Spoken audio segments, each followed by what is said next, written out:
नमस्कार दोस्तों। आज हमारा सेशन है थर्ड पेपर का, बीएड फर्स्ट ईयर के। जी दोस्तों, आज हम देखेंगे इसमें कुछ इंपॉर्टेंट टॉपिक जिनसे आपके क्वेश्चन पूछे जाते हैं एग्ज़ाम में। ठीक है दोस्तों, बीएड हम आ चुके हैं बीएड प्रथम वर्ष के 2024 के एग्ज़ाम में। आपका एग्ज़ाम देखिए चालू होने वाला है। ठीक है, तो हमारा देखिए पहला जो टॉपिक आता है वैदिक शिक्षा। वैदिक शिक्षा से भी आपके क्वेश्चन पूछे जाते हैं, इसको कभी इग्नोर मत करिए। जो पहला टॉपिक होता है वैदिक शिक्षा, प्रश्न पत्र का जो पहला टॉपिक होता है आप लोग यूपीएस में देखेंगे, वहाँ से क्वेश्चन आपके दो क्वेश्चन तो इंपॉर्टेंट है पूछे जाएंगे। तो क्या है पहला टॉपिक हमारा वैदिक शिक्षा। वैदिक शिक्षा से आप लोग दो क्वेश्चन को देख लेंगे, दो तीन क्वेश्चनों को। जैसे वैदिक शिक्षा क्या है, प्राचीन भारत में वैदिक शिक्षा के उद्देश्य की विवेचना करिए। फिर देखिए आपका यहाँ दिया हुआ है वैदिक शिक्षा की प्रमुख विशेषताओं की विवेचना करिए, वर्तमान में सुधार हेतु या किस हद तक प्रासंगिक है। ठीक है, इस तरह के क्वेश्चन आपके पूछे जाते हैं। फिर अगले टॉपिक पे चलते हैं। फिर देखिए यहाँ पे इसी तरह का क्वेश्चन पूछा गया है, वैदिक शिक्षा के गुण दोषों की विवेचना करिए। तो इस तरह के क्वेश्चनों को एक टॉपिक से दो तीन क्वेश्चनों को आप लोग जरूर देख लेंगे एग्जाम में। अगर आपको पास होना है, अच्छे नंबरों से पास होना है, तो आप लोग टॉपिक को मत छोड़िए, टॉपिक को तो याद कर लीजिए। टॉपिक से आपको रिलेटेड दो तीन क्वेश्चन हर हाल में पेपर में मिल जाएंगे।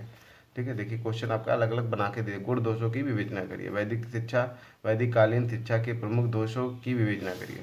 अब देखिए यहाँ पे सेकंड जो आता है, एक है हमारा उपसंपदा एवं समावर्तन संस्कार का संप्रदाय। ठीक है, तो यहाँ पे देखिए उपसंपदा संस्कार के बारे में बताना है, समावर्तन संस्कार के बारे में बताना है, क्योंकि ये पिछले बार में एग्जाम में पूछा गया था आपका। फिर अगले टॉपिक पे चलते हैं हम लोग। देखिए जो टॉपिक इंपॉर्टेंट है मैं उसी टॉपिक को बता रहा हूँ। देखिए यहाँ पे आपका देखिए यहाँ पे पूछा है वैदिक शिक्षा, वैदिक शिक्षा और बौद्ध शिक्षा। देखिए असमानताएं पूछा है। ठीक है, यानी अंतर पूछा है, वैदिक शिक्षा और बौद्ध शिक्षा में क्या क्या अंतर है।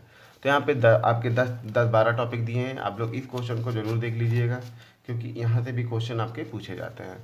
वैदिक शिक्षा और बौद्ध शिक्षा में क्या क्या अंतर है, असमानताएं। फिर अगला हम लोग देखेंगे, वही टॉपिक देखेंगे जिनसे रिलेटेड आपके क्वेश्चन पूछे जाते हैं।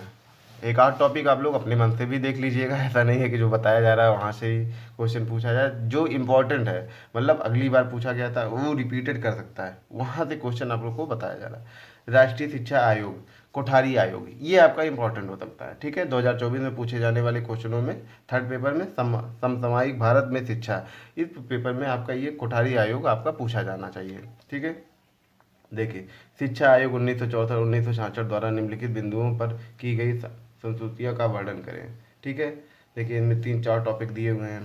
ठीक है, इससे रिलेटेड क्वेश्चन आपके कई पूछे जाते हैं, तो कोठारी शिक्षा को आप लोग इग्नोर मत कीजिए। फिर आपका देखिए आ जाता है राष्ट्रीय शिक्षा नीति। राष्ट्रीय शिक्षा नीति से भी आप लोग क्वेश्चन को देख लेंगे। टॉपिक है ये, टॉपिक से क्वेश्चन रिलेटेड आपके पूछे जाते हैं।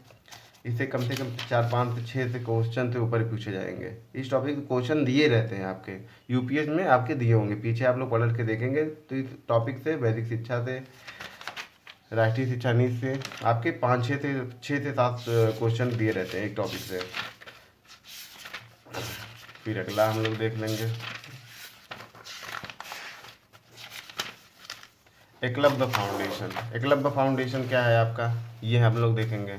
एकलव्य फाउंडेशन के बारे में देख लेंगे। एकलव्य योजना पर टिप्पणी लिखिए। एकलव्य क्या है, एकलव्य फाउंडेशन का परिचय देते हुए इसके कार्यक्षेत्र और सामुदायिक आधारित शिक्षा केंद्रों के बारे में बताइए। देखिए एकलव्य, एकलव्य फाउंडेशन के बारे में आप लोग देख रहे हैं। एकलव्य फाउंडेशन से आपके ज़्यादा नहीं, एक क्वेश्चन आपका एकलव्य फाउंडेशन से पूछा जाएगा, वो भी 16 नंबर का क्वेश्चन पूछा जाएगा दीर्घ लघु उत्तरीय में। ठीक है, आपका लॉन्ग टाइम में। तो ये थे 5-6 टॉपिक जहाँ से आपके क्वेश्चन पूछे जाने वाले इस 2024 के एग्ज़ाम में। तो बीएड फर्स्ट ईयर वाले भी केयरफुल हो जाइए, तैयार हो जाइए, एग्ज़ाम में तैयारी कर लीजिए, क्योंकि बार बार तैयारी करने का मौका नहीं मिलेगा। उम्र बीत जाएगी, कभी भी तैयारी करने का मौका फिर नहीं मिलेगा।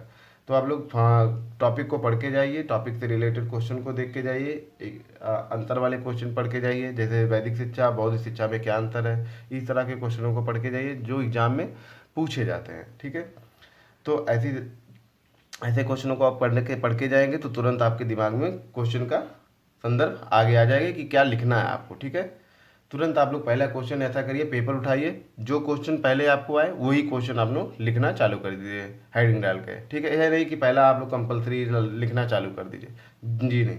अगर आपको लघु उत्तरीय या तो लघु उत्तरीय दीर्घ उत्तरीय आ रहा है, जो भी आ रहा है वो आप लोग लिखना चालू करिए, यही लिखने का नियम। और लिखने का नियम ये होता है कि आप लोग साफ लिखिए, सुंदर लिखिए, टीचर को पढ़ने में समझ आए क्या लिखा है बच्चा। अगर आप लोग एक ही में मिला के या कुछ लोगों की राइटिंग जो अच्छी नहीं होती है, तो ऐसा है कि अगर आप लोग सीधा और साफ लिखिए तो आपको कभी भी नंबर आपका नहीं कटेगा। थोड़ा बहुत अगर गलत भी रहेगा तो टीचर कहेगा चलो ठीक है, बच्चे ने लिखा है, इसको नंबर दिया जाए, ठीक है।